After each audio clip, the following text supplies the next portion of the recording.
بسم اللہ الرحمن الرحیم۔ السلام علیکم۔ معراج کی شب تھی۔ سارا عالم بالا سلطان کونین صلی اللہ علیہ وسلم کے خیر مقدم کے لیے موجود تھا۔ امیدوں کے ہجوم سے گزرتے ہوئے عالم ملکوت کا معائنہ فرمایا۔ پھر جب گشت کے لیے باغ فردوس کی طرف بڑھے تو مرحبا کہنے کے لیے ہر طرف حور و غلمان کی صفیں استادہ تھیں۔ حضرت جبرائیل علیہ السلام قدم قدم پر ہم رکاب تھے۔ جنت کی سیر کرتے ہوئے ایک مقام سے گزر رہے تھے کہ حضور صلی اللہ علیہ وسلم کی چشم اقدس ایک غمگین حور پر پڑی جو ایک درخت کی ٹہنی تھامے ہوئے رو رہی تھی۔ حضور صلی اللہ علیہ وسلم کو بڑا جنبہ ہوا۔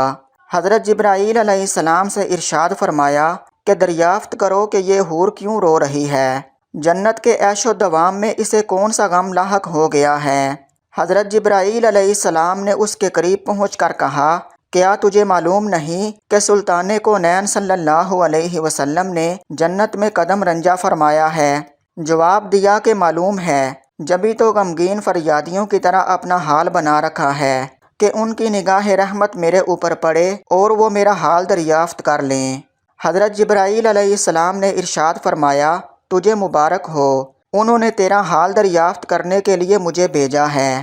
جواب کے انتظار میں حضور صلی اللہ علیہ وسلم کی سواری رکی ہوئی ہے۔ حور نے اپنی آنکھوں کے آنسو آنچل میں جذب کرتے ہوئے کہا، سرکار، اپنے غم کی درد انگیز کہانی میں خود سناؤں گی۔ باریاب ہونے کی اجازت ملتے ہی حاضر ہوئی، جھک کر سلام عرض کیا اور اپنی سرگزشت سنانا شروع کیا۔ یا رسول اللہ صلی اللہ علیہ وسلم، اللہ کا لاکھ لاکھ شکر ہے کہ اس نے جنت کی حوروں میں مجھے حسن و جمال کی ملکہ بنایا ہے۔ 8 جنتوں میں میری طلعت و زیبائی کا کوئی حریف نہیں ہے۔ اگر بے نقاب ہو جاؤں تو دیکھنے والوں کی آنکھیں خیرہ ہو جائیں اور جنت میں دوپہر کا اجالا پھیل جائے۔ یا رسول اللہ صلی اللہ علیہ وسلم، ایک دن کا واقعہ ہے کہ اچانک میرے دل میں خیال گزرا کہ قیامت کے دن ساری حوریں کسی نہ کسی بندہ مقبول کے حوالے کی جائیں گی۔ عالم الہی میں میرا بھی کوئی جوڑا ضرور مقرر ہوگا جس کی رفاقت میں مجھے دائمی زندگی گزارنی ہے۔ یہ خیال آگے بڑھتے بڑھتے ایک آرزو کی صورت میں تبدیل ہو گیا، یہاں تک کہ جنت کی ایک خوشبودار سحر کے وقت میں نے اللہ رب العزت کی بارگاہ میں یہ التجا پیش کی کہ الہ العالمین، تیری نعمت و احسان کے آگے میری پیشانی ہمیشہ خم رہے گی کہ تو نے مجھے حسن کی مثال خلقتوں سے سرفراز کیا ہے۔ الہ العالمین، مدت سے ایک آرزو سینے میں مچل رہی ہے کہ عرصہ قیامت میں اپنے جس بندہ مقرب کے حوالے تو مجھے کرے گا، ذرا اس کی ایک جھلک مجھے بھی دکھلا دے، کم از کم یہ تو دیکھ لوں کہ میرا جوڑا کیسا ہے۔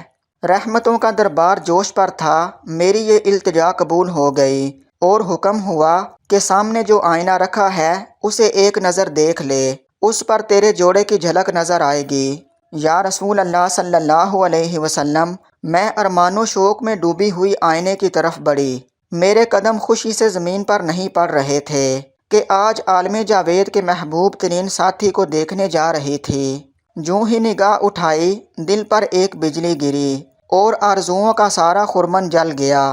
دل کو کسی کروٹ چین نہیں ہے، ہمیشہ اس غم میں سلگتی رہتی ہوں کہ ایک بد شکل سیاہ فام اور وحشت ناک چہرے کے ساتھ میرا کیوں کر نباہ ہو سکے گا، جبکہ اس کے تصور سے طبیعت کو دہشت ہونے لگتی ہے۔ حضور اکرم صلی اللہ علیہ وسلم نے زیر لب مسکراتے ہوئے دریافت فرمایا، اپنے جوڑے کا جو سراپا تو نے آئینے میں دیکھا ہے میرے سامنے بیان تو کر۔ اس نے ٹھنڈی آہ بھر کر کہا، سر سے پاؤں تک مجسمے سیاہی، خوفناک اندھیرا، چھوٹی چھوٹی آنکھیں، موٹے موٹے ہونٹ، چوڑے چلے دانت، چپٹی ناک، بھدا چہرہ اور تنگو تاریک پیشانی، قد و قامت میں بھی بالکل بے ڈھنگا، چشمے نور میں نکلی ہوئی چاندنی اور گلو لالا کی بہاروں کے ساتھ اس وحشت مجسم کا پیوند کیوں کر جوڑا جا سکتا ہے۔ وہ جب اپنی بات ختم کر چکی تو حضور صلی اللہ علیہ وسلم نے سر اٹھایا، آنکھیں غیرت جلال سے سرخ ہو گئیں۔ ارشاد فرمایا، تو نے جو سراپا بیان کیا ہے وہ تو میرے پیارے بلال کا ہے، ایک عاشق سراپا، ایک مومن وفا کیش اور نگار خانہ ہستی کے ایک گوہر نایاب کو پا کر تو غم نصیبی کا شکوہ کر رہی ہے۔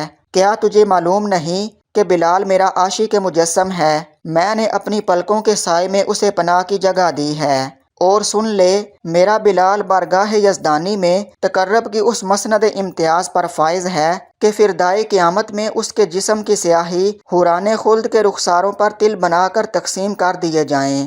آتش قدا عشق میں وہ نکھرا ہوا سونا جس نے محبت کی شیفتگی میں دونوں جہاں سے منہ پھیر لیا ہے، وہ حسن مجرد کا تماشائی ہے۔ فردوس کا حسن وہ کیوں کر خاطر میں لائے گا؟ اپنے جلووں کی زیبائی پر تو غرور نہ کر، ہو سکتا ہے جس دن 70,000 نقاب الٹ کر تو بلال کے سامنے آئے، میرا بلال تجھے ناپسند کر دے۔ حضور اکرم صلی اللہ علیہ وسلم کا ارشاد سن کر وہ اپنے جذبات قابو میں نہ رکھ سکی، طلت جمال کا سارا خمار اتر گیا اور اضطراب شوق کی وافردگی میں چیخ پڑی، حضور صلی اللہ علیہ وسلم میری معذرت قبول کیجئے، میرے غم کا بوجھ اتر گیا، وہی سیاہ فام بلال مجھے پسند ہے۔ میں اپنی خوش نصیبی پر نازاں ہوں کہ سلطان کونین صلی اللہ علیہ وسلم کا پروردہ نظر میرے حصے میں آیا۔ قیامت کے دن اسی سراپا کے ساتھ بلال کو اپنی آنکھوں میں بٹھانا چاہتی ہوں۔ اس کی معذرت قبول فرمائی گئی اور حضور اکرم صلی اللہ علیہ وسلم دعائیں دیتے ہوئے آگے بڑھ گئے۔ عشق کا ارساز تیری تہائی ایک سیاہ فام غلام کو اتنا بڑھایا کہ کونین کے سر کا تاج بنا دیا۔